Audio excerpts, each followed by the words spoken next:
Mohon maaf Bapak Ibu, pada siang hari ini saya mengganggu sedikit waktunya dikarenakan ada yang berupa masih rangkaian tugas dalam PGP, di mana saya di sini harus mendesiminasikan kepada rekan-rekan sejawat tentang budaya positif yang saya pelajari pada modul 1.4, dan salah satu tahapannya adalah mendesiminasikannya.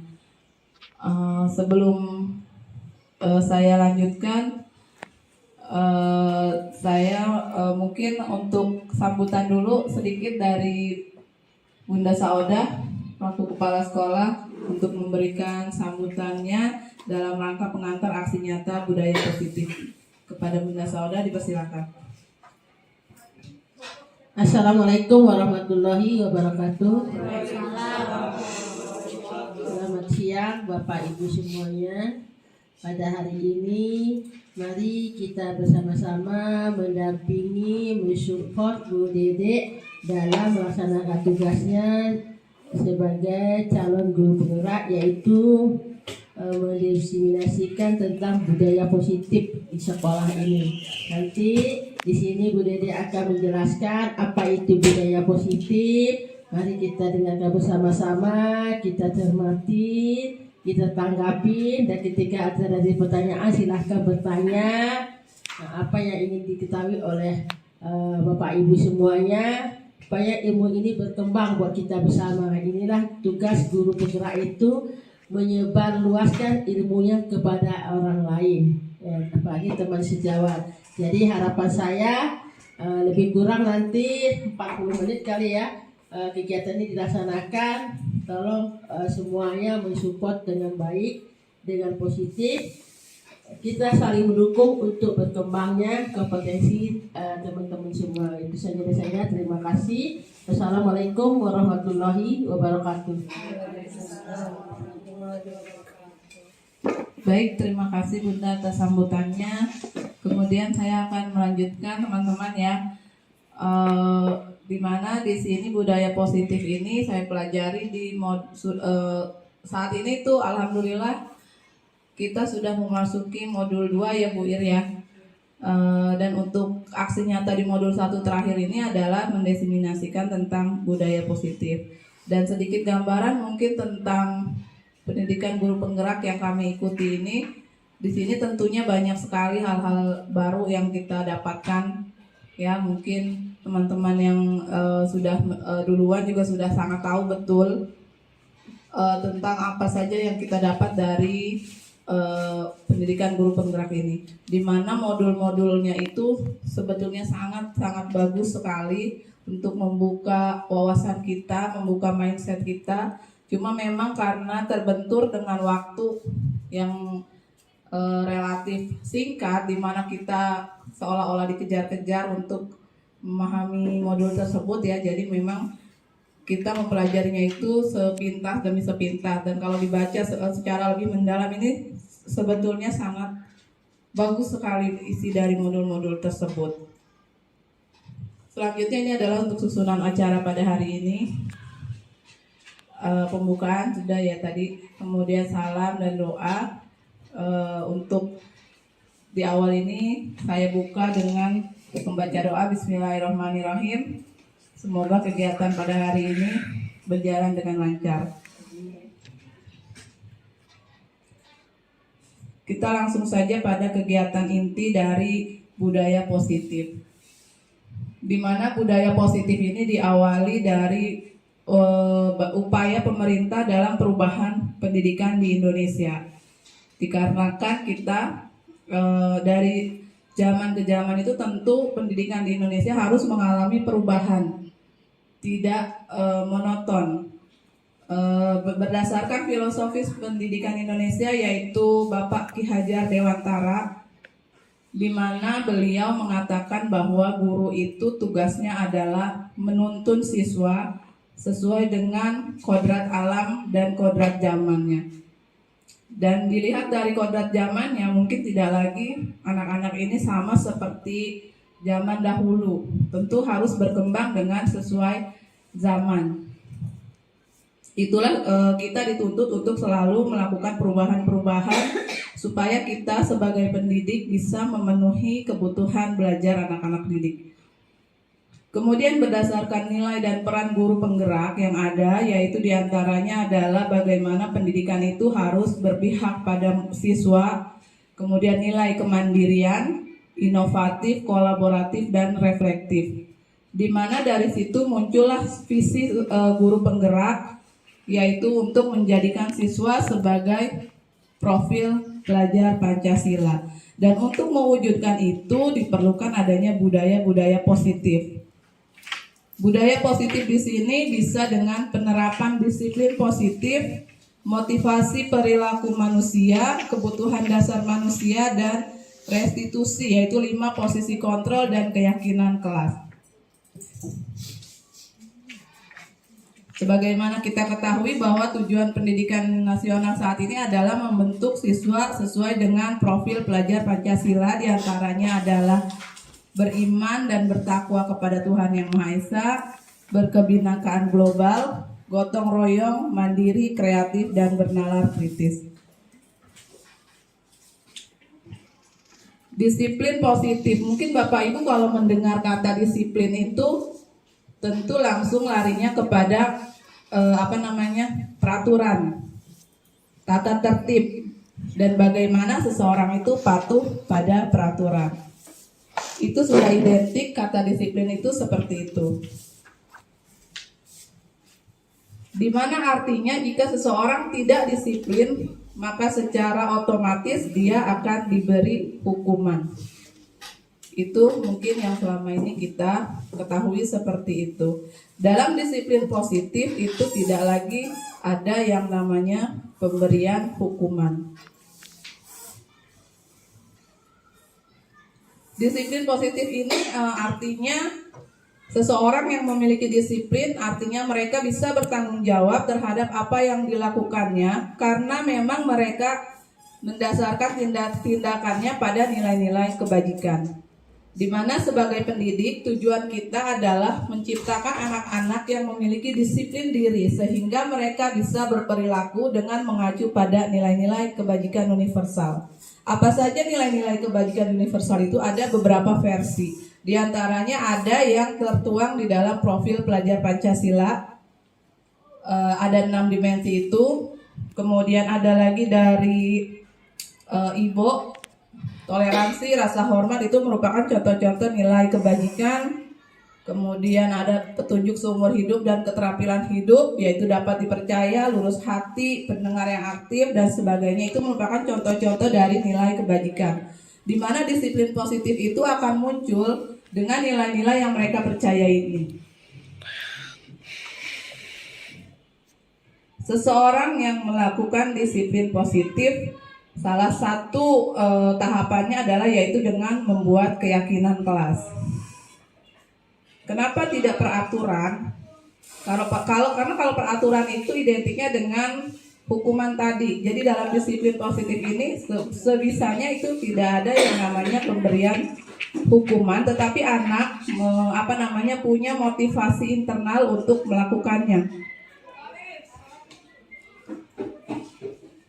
Nah, ada motivasi untuk melakukan yaitu dengan membuat keyakinan kelas. Motivasi perilaku manusia itu ada 3, terbagi 3 ya. Yang pertama, seseorang itu melakukan sesuatu karena untuk menghindari ketidaknyamanan atau hukuman. Yang kedua, untuk mendapatkan penghargaan. Itu motivasi seseorang untuk melakukan sesuatu. Di mana dari yang kedua ini itu merupakan motivasi eksternal dari luar. Contoh saja ketika mungkin kita mengikuti karena disuruh gitu kan, itu kan berarti dari motivasi eksternal karena tidak ingin dihukum atau karena ingin mendapatkan imbalan dari orang lain, itu bisa saja. Begitu juga dengan anak-anak. Nah, diharapkan itu yang muncul itu adalah motivasi yang ketiga, di mana untuk menjadi mereka melakukan sesuatu itu untuk menjadi orang yang mereka inginkan. Dan mereka bisa menghargai diri sendiri. Itu yang kita harapkan saat ini.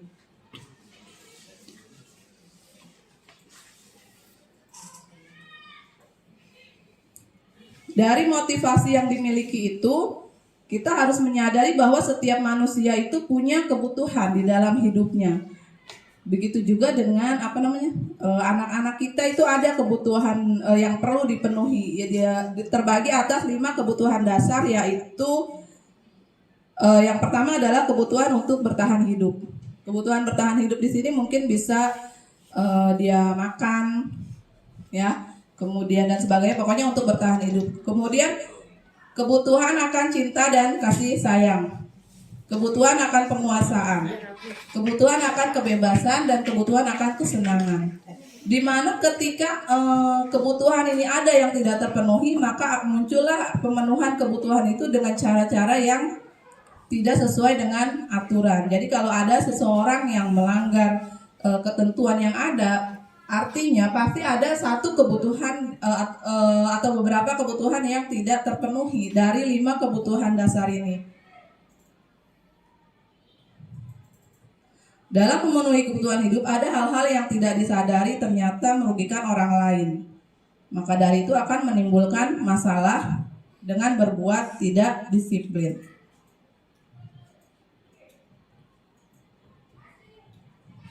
Tidak disiplin ini biasanya kalau yang nggak disiplin kan diberi hukuman. Nah, di sini sebisanya tidak diberi hukuman, kemudian dengan cara apa yang lebih tepat lagi, yaitu di sini adalah dengan cara yang namanya restitusi.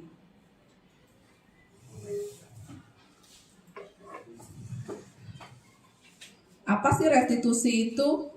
Restitusi adalah proses menciptakan kondisi murid untuk memperbaiki kesalahannya. Jadi ketika murid berbuat salah, guru menanggapi dengan cara memungkinkan murid untuk memperbaiki kesalahan mereka. Jadi bukan hanya dengan hukuman. Apa bedanya hukuman dengan restitusi? Hukuman versus restitusi. Kalau hukuman itu efeknya adalah lama-kelamaan mereka akan belajar menyembunyikan kesalahan karena takut dihukum.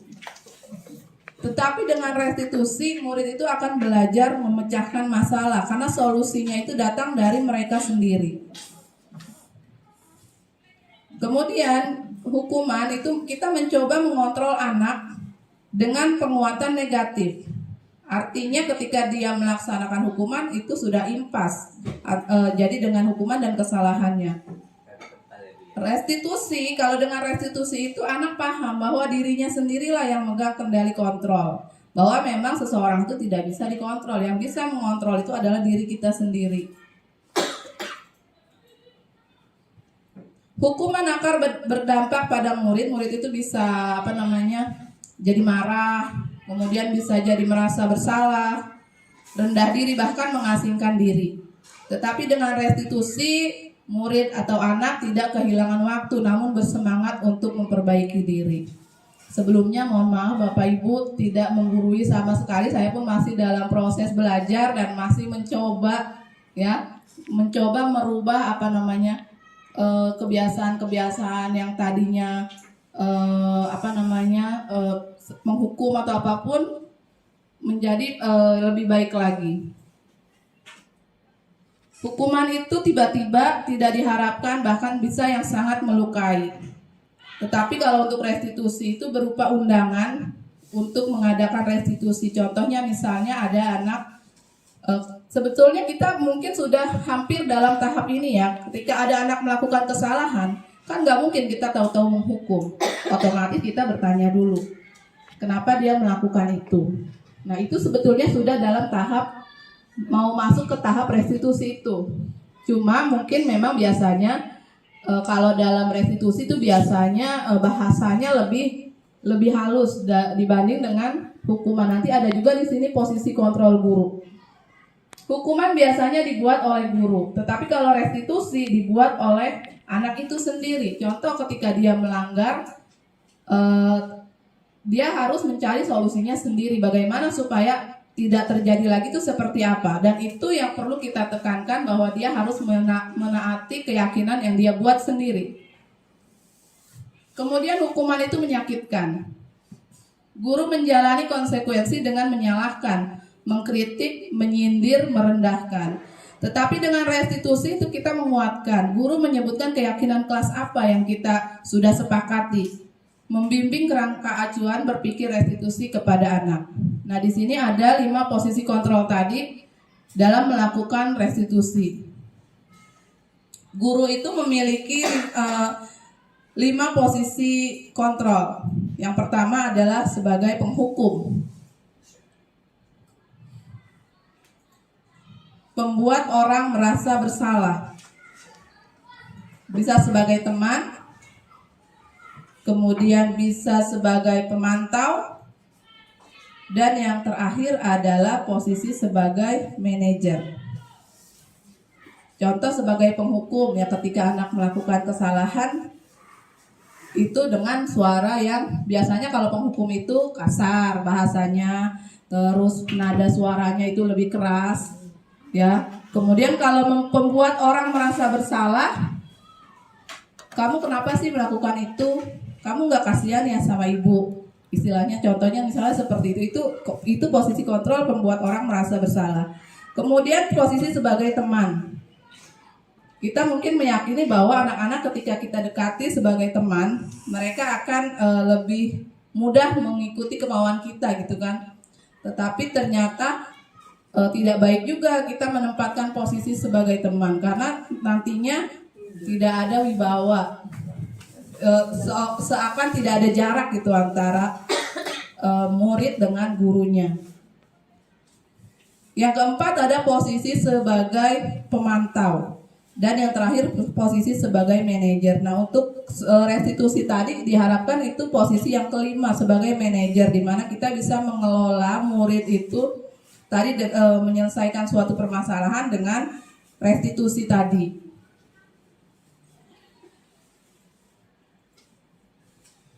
Contoh misalnya posisi sebagai penghukum, bersihkan kamar mandi. Nah, itu kita berada di posisi sebagai penghukum. Kemudian untuk membuat orang merasa bersalah, kamu gak kasihan sama ibu, nanti ibu ditegur loh sama ibu kepala sekolah misalnya. Itu membuat anak murid itu merasa dia bersalah. Kalau sebagai teman ya sudah, nanti bapak ibu bantu bereskan. Jadi mereka tidak menyadari kesalahannya. Pemantau lebih ini lagi, apa peraturannya, apa sanksinya.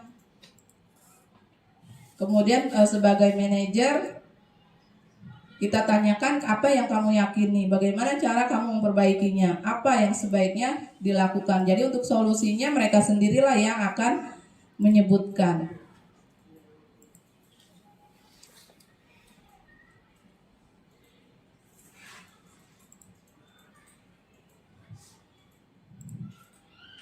Nah, posisi manajer lah yang sangat disarankan dalam tahapan segitiga restitusi. Segitiga restitusi itu dalam penyelesaian kasus ada 3 tahapan.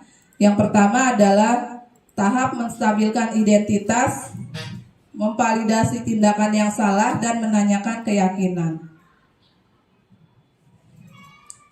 Dari 5 posisi kontrol tadi, yang paling baik adalah menjadi manajer. Ketika siswa melakukan kesalahan, yang perlu dilakukan adalah kita melakukan segitiga restitusi dengan tahapan yang tadi. Ya, membuat keyakinan kelas.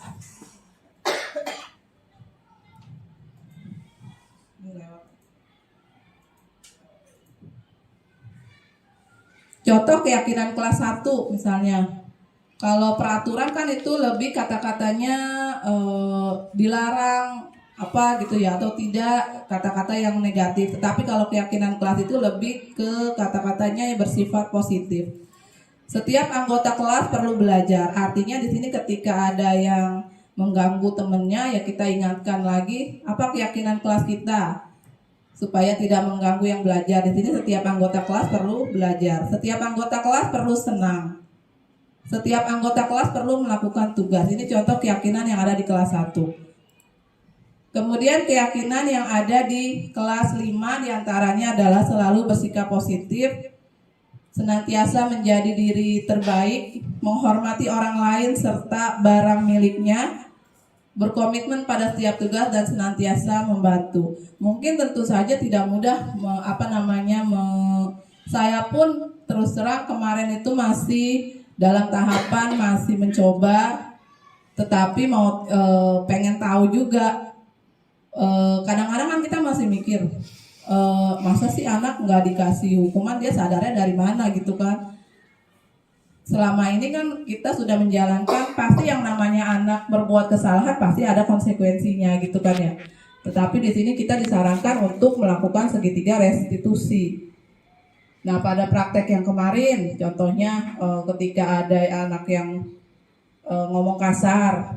Nah, ini pengalaman kemarin di kelas 5, memang kita sudah buat keyakinan kelas. Di antaranya keyakinan kelas yang pertama adalah selalu berbicara sopan. Nah, ketika ada anak yang berbicara kasar, kemudian inti dari restitusi itu dialog sebetulnya. Jadi kita ngajak ngobrol anak, kesalahannya apa gitu. Kemudian tidak langsung menyalahkan. Dalam tahapannya adalah menstabilkan identitas. Dalam menstabilkan identitas di sini, misalnya tidak menyalahkan sama sekali, tapi seolah mendukung, tetapi tahap proses awalnya gitu. Iya juga sih, ketika dia dikatain temennya pasti kamu akan berbicara seperti itu ya, istilahnya gitulah. Kemudian yang kedua memvalidasi kesalahannya, kemudian menanyakan keyakinan, kira-kira kalau kamu melakukan seperti itu bagaimana, keyakinan kelas mana yang dilanggar gitu kan. Berbicara sopan Bu, nah itu kamu tahu misalnya. Kemudian apa yang harus dilakukan supaya itu tidak terjadi lagi. Saya tidak akan berbicara seperti itu lagi Bu misalnya. Ya tetapi ya namanya anak ya, pasti di mulut doang, nanti keesokannya seperti itu lagi. Tetapi namanya kita mencoba ya, saya terus aja namanya dalam keyakinan kelasnya seperti itu ya, intinya dalam tahap masih saya mencoba, belum yang ini banget gitu. Namanya juga baru belajar gitu kan. Tetapi tetap hal ini harus saya sampaikan, tetap harus diimbaskan, walaupun saya sendiri pun untuk hasil kedepannya masih masa iya sih kadang-kadang suka berpikir seperti itu. Nah, itulah inti dari budaya positif yang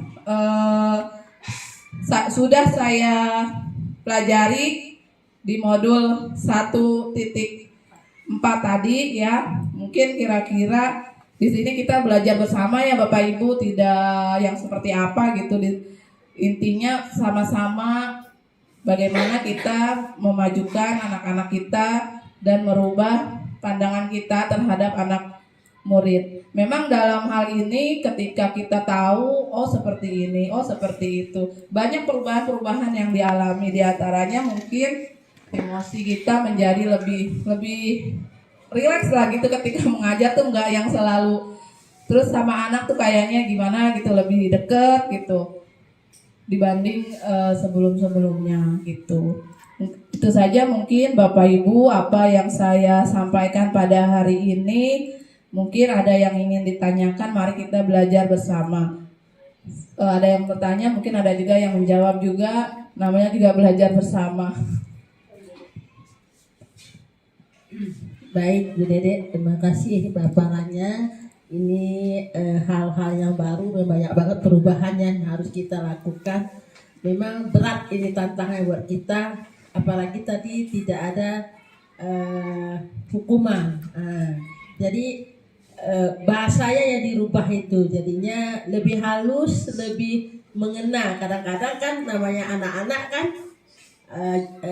memahamin yang kita arahkan tuh mereka belum tangkap seperti itu. Jangankan anak-anak, kadang-kadang kita lebih orang dewasa juga belum tentu mampu ya. Maka memang benar-benar kita sini belajar. Selain di sini untuk anak-anak ya kita menerapkan hal ini. Saya sebagai kepala sekolah juga dengan Bapak Ibu guru kan bersinergi ya, bekerja sama. Contoh nih, ini contoh. Ketika sekarang ini karena kita kan melakukan perubahan, mengikuti perubahan zaman. Ada anjuran dari pemerintah, guru itu ikuti guru penggerak. Contoh nih, saya sudah berusaha, saya sudah memotivasi, tapi masih banyak teman-teman kita yang belum mau melakukan itu, belum mau mengikuti perubahan. Nih pertanyaan saya, saya rasa Bu Dede dan teman lainnya melihat saya bagaimana saya mensupport mereka tadi dari eksternalnya ya.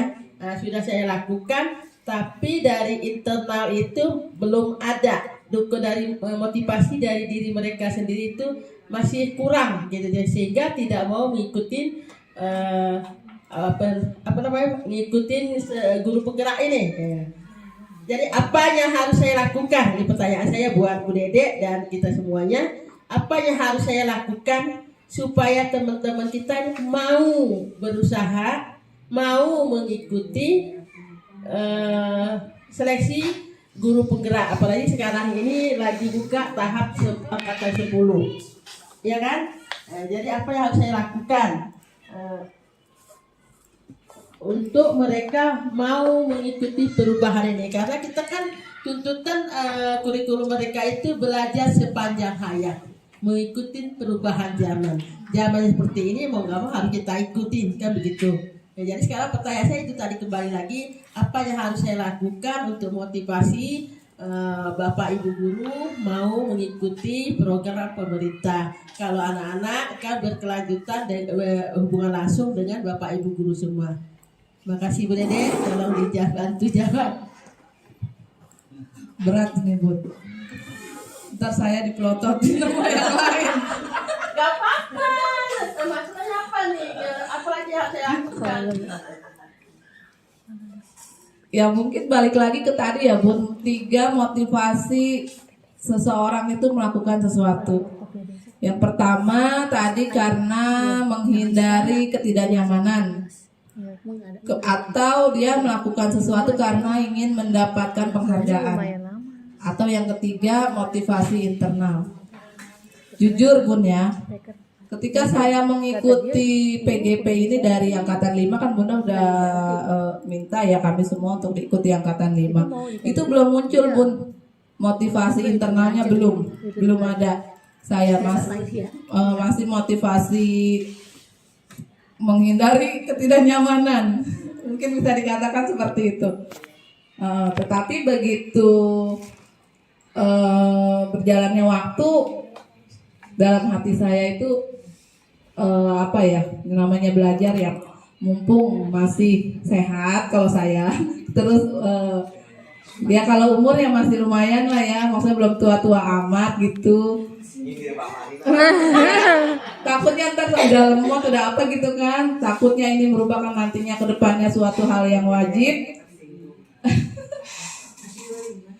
Akhirnya saya ikuti walaupun awalnya dari motivasi eksternal, tetapi lama-kelamaan memang tidak bisa pun mengontrol seseorang itu, yang bisa mengontrol hanya diri sendiri. Nah, kemudian kenapa seseorang itu mau bisa dikontrol? Karena orang itu menginginkan dirinya untuk dikontrol gitu kan, istilahnya ya seperti itu. Jadi biar bagaimanapun kita tidak bisa mengontrol orang lain. Cuma di sini ketika motivasi eksternal itu saya terima, kemudian saya jalani, paling tidak adalah sedikit motivasi internalnya itu pasti ada. Ya ingin mendapatkan sesuatu yang lebih baik lah gitu istilahnya.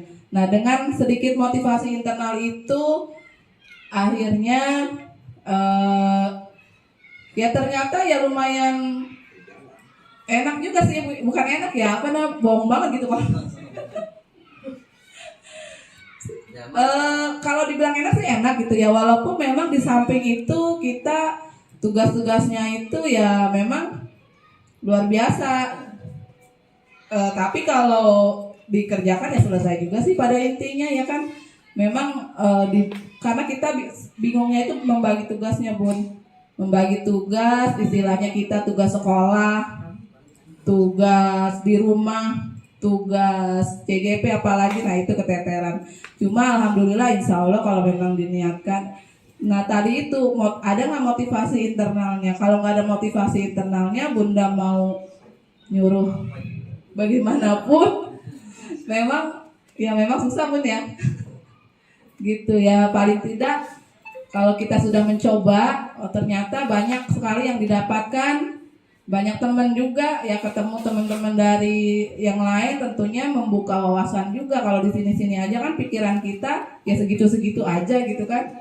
Ternyata ketika ketemu orang lain, nah, beda lagi pikirannya. Oh seperti ini, istilahnya banyak mendapatkan hal-hal baru lah di luar sana ternyata.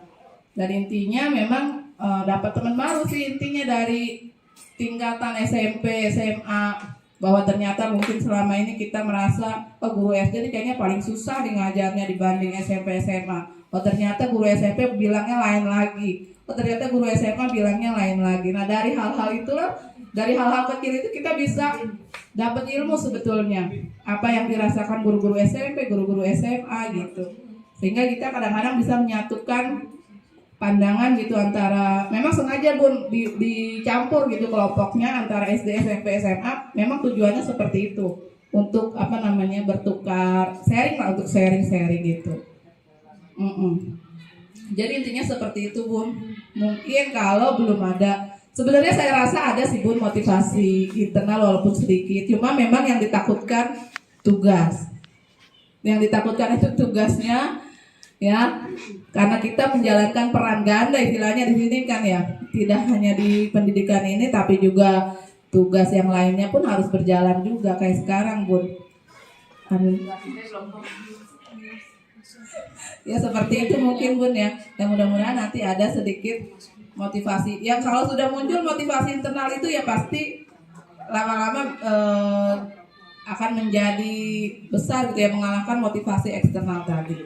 Mungkin seperti itu Bunda. Saya tanya lagi, sebagai TGP Bu Dede, apa harapan pandangan positif yang Ibu Dede berikan kepada teman-teman kita yang belum menjadi TGP? Ya mungkin untuk teman-teman biasa yang jangan diprototin ya.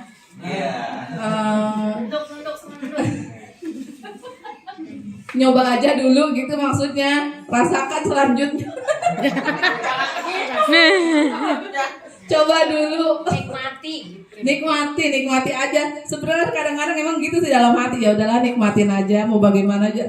Ya udah nikmatin. Toh istilahnya habis gelap terbitlah terang gitu ya Bu Ir.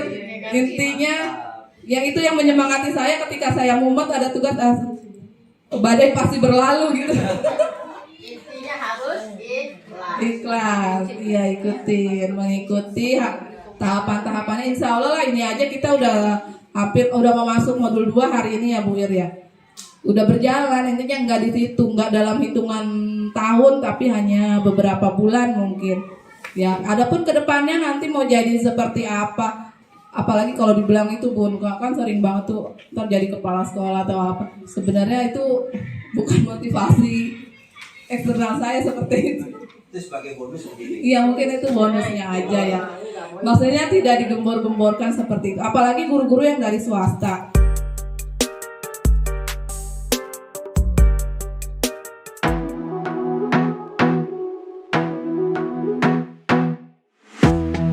Assalamualaikum warahmatullahi wabarakatuh.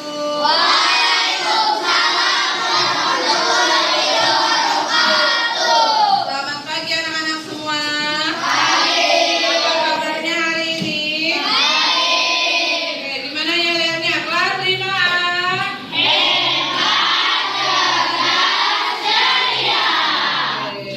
Perasaan kalian hari ini bagaimana? Ada yang merasa sedih hari ini? Ada yang merasa bosan?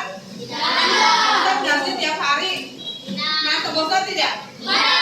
Bagaimana hari ini perasaannya senang? Kenapa Bu Guru selalu bertanya perasaan kalian tiap hari? Bu Guru tuh ingin memastikan bahwa ketika kamu sampai di kelas, ketika kamu sampai di sekolah, kamu tuh harus memiliki perasaan yang senang. Supaya apa coba? Supaya belajarnya lebih fokus, supaya lebih mudah memahami pelajaran. Jangan sampai di sekolah sedih, sampai di sekolah ngantuk, sampai di sekolah apa lagi? Bosan, nanti belajarnya tidak akan nyaman. Nah, hari ini kita akan membuat kesepakatan kelas atau disebut juga dengan keyakinan. Apa sih keyakinan kelas itu? Jadi kita nanti kalian semua akan menuliskan di lembar kertas ini kelas seperti apa yang kalian impikan. Kamu tuh mau suasana kelas yang seperti apa? yang bagaimana? Gitu. Silakan nanti kalian tuliskan di kertas yang akan Bu Guru bagikan. Bisa? Tidak usah takut-takut, apa saja yang kalian inginkan di kelas ini silahkan tuliskan. Ya, supaya nanti kita bisa menyepakatinya bersama-sama agar nanti ketika belajar selama di kelas 5 ini kalian semuanya merasa nyaman, merasa enak, tertib, teratur dan sebagainya ya. Akan Bu Guru bagikan kertasnya, nanti silakan kalian tuliskan kelas impian kalian, oke? Oke, silakan kalian tuliskan ya. Kelas impiannya itu seperti apa? Supaya kalian nanti belajarnya nyaman, menyenangkan. Kelas seperti apa yang kalian inginkan silakan kalian tuliskan.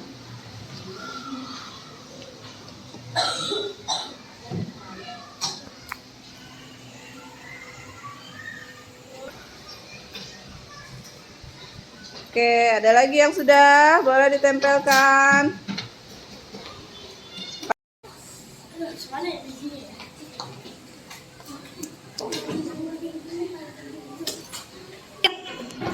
Kalian sudah menuliskan bagaimana kelas impian kalian untuk kedepannya ya. Tujuannya untuk apa? Supaya kelasnya menjadi nyaman. Kamu tuh belajar nyaman gitu, belajar enak. Jadi kita harus membuat kesepakatan terlebih dahulu. Di sini ada yang menuliskan saya ingin mempunyai kelas yang rapi, bersih, asri, dan menyegarkan. Berarti kalian harus apa kalau mau kelasnya bersih? Harus apa ya? Harus bertanggung jawab menjaga kebersihan. Contohnya ngapain? Menjalankan tugas piket setiap minggu, 1 minggu sekali kan sebagiannya ya. Ya berarti kalau yang mau kelasnya bersih dan nyaman harus bertanggung jawab terhadap tugas piket. Berarti tadi keyakinan kelas yang pertama bisa sebutkan dengan bertanggung jawab.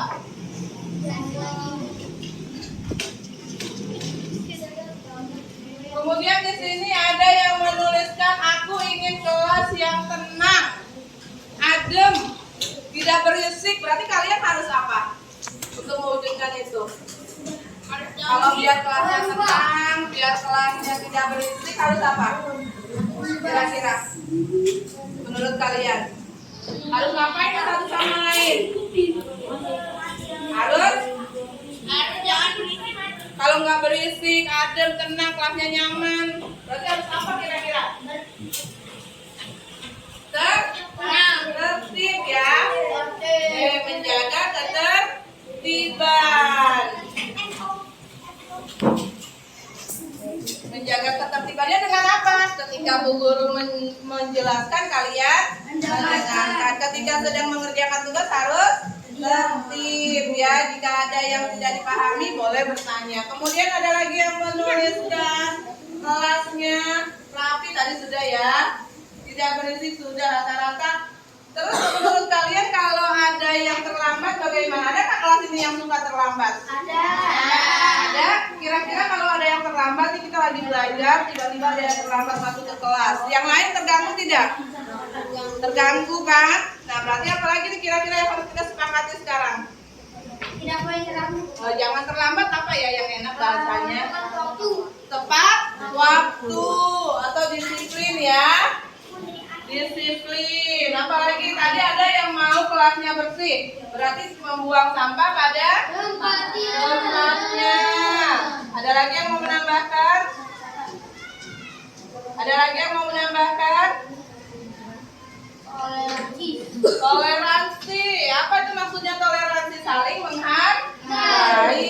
Kita ini kan semua berbeda, beda wajahnya, kalau sama kembar dong ya. Tapi beda, warna kulitnya beda, sukunya berbeda, ya berarti harus saling menghargai. Bisa kita jalankan bersama-sama keyakinan kelas ini? Bisa.